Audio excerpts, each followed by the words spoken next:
ضرورت نہیں۔ فرحین بما آتاہم اللہ، وہ خوش ہوتے ہیں جو کچھ اللہ نے انہیں دیا۔ کیا کچھ دیا اللہ نے؟ سب سے پہلی نعمت، سب سے بڑی نعمت اللہ نے شہادت کی دے دی۔ آتاہم اللہ، اللہ نے ان کو دے دیا، عطا کر دیا، من فضلہ، اپنے فضل سے۔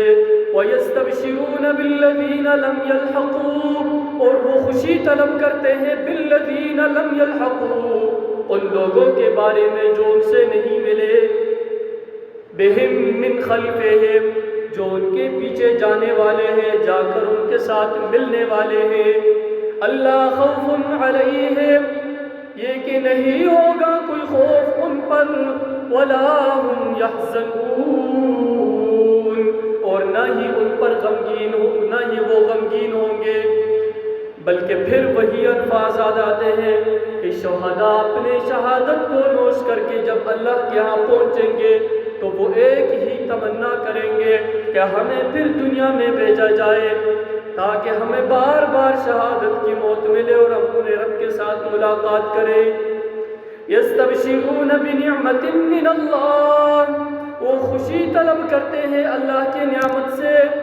اللہ کی بہت ساری نعمتیں انہیں ملے گی، ان میں سب سے بڑھ کر اور پہلی نعمت شہید کے لیے اس کی شہادت ہے۔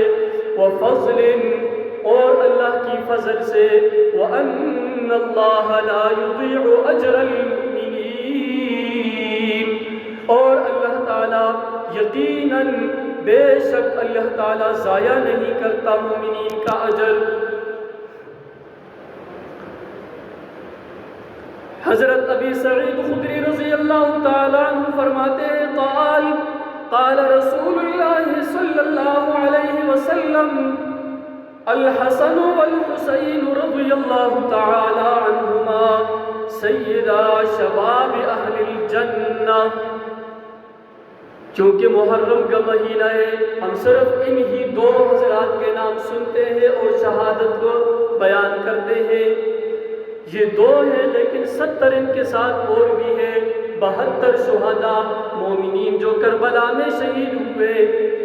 فرمایا الحسن والحسین، امام حسن اور امام حسین رضی اللہ تعالی عنہما سیدا شباب اہل الجنہ، یہ مومنین کے سردار ہوں گے۔ کون سے مومنین کے سردار ہوں گے؟ فرمایا یہ جنت میں جوانوں کے سردار ہوں گے۔ اور پھر نبی علیہ السلام نے دعا مانگی ہر اس شخص کے لیے بھی اور ان حسن و حسین رضی اللہ تعالی عنہما کے لیے۔